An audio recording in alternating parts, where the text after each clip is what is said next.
کوئی شخص کہتا ہے کہ میں شادی شدہ تھا اور میری بیوی میرے مقابلے میں چھوٹے قد اور ساخت میں کمزور تھی۔ جہاں تک میرا تعلق ہے میں بہت لمبا تھا اور بہت سارے پٹھے تھے۔ اللہ نے مجھے بہت بڑا ایتھلیٹک جسم دیا۔ چونکہ میری بیوی چھوٹی تھی اس لیے میں نے اس کے ساتھ بہت مذاق کرتا تھا۔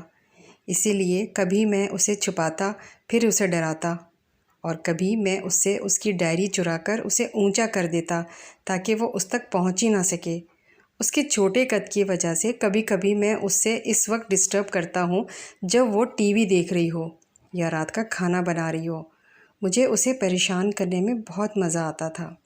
مجھے اسے دیکھ کر اچھا لگتا تھا کہ وہ مجھے نقصان پہنچانے کی کوشش کر رہی ہے اور وہ ایسا نہیں کر سکتی۔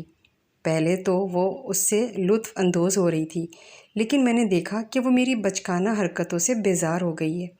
ایک دن میں کام پر جانے کے لیے جلدی اٹھا اور اسے ناشتہ بناتا ہوا پایا تو میں نے اسے ہمیشہ کی طرح ڈرایا۔ پھر اس نے بڑے خوف کے لہجے میں مجھ سے کہا، اس بار جب تم شام کو گھر آؤ گے تو میں آپ کو نظر نہیں آؤں گی۔ شام کو جب میں گھر آیا اور اس کو بلایا لیکن اس نے کوئی جواب نہیں دیا، اور میں نے اسے بار بار دہرایا لیکن وہ نہیں چاہتی تھی۔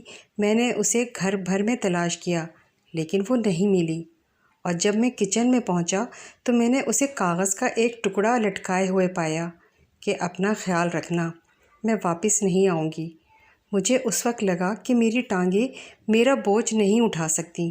میرے پورے جسم میں تباہ کن سردی، اور میں اس وقت زمین کی سب سے کمزور مخلوق بن گیا تھا۔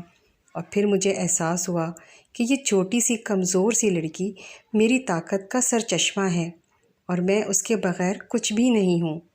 میں دیوار سے ٹیک لگا کر رونے لگا۔ وہ بچہ جس نے اپنی ماں کو کھو دیا۔ میں نے اپنی زندگی میں کبھی اپنے آنسو اس طرح گرتے نہیں دیکھے، یہاں تک کہ میں نے کھانے کی میز کے نیچے کوئی چیز ہلتی ہوئی دیکھی اور ہلکی ہلکی ہنسی سنی۔ ہاں، یہ وہی تھی، وہ وہیں چھپی ہوئی تھی۔ تو میں نے پوری قوت سے اس کے پاس پہنچا۔ جب میں رو رہا تھا تو اسے گلے لگایا۔ جہاں تک اس کی بات ہے تو وہ زور زور سے ہنس رہی تھی، اور جادوگر پر جادو ہو گیا، اور مجھے اس وقت احساس ہوا کہ اس کمزور انسان کے بغیر میں زمین کی سب سے کمزور مخلوق ہوں۔ رسول اللہ صلی اللہ علیہ وآلہ وسلم نے بھی فرمایا ہے، عورتوں سے حسن سلوک کرو۔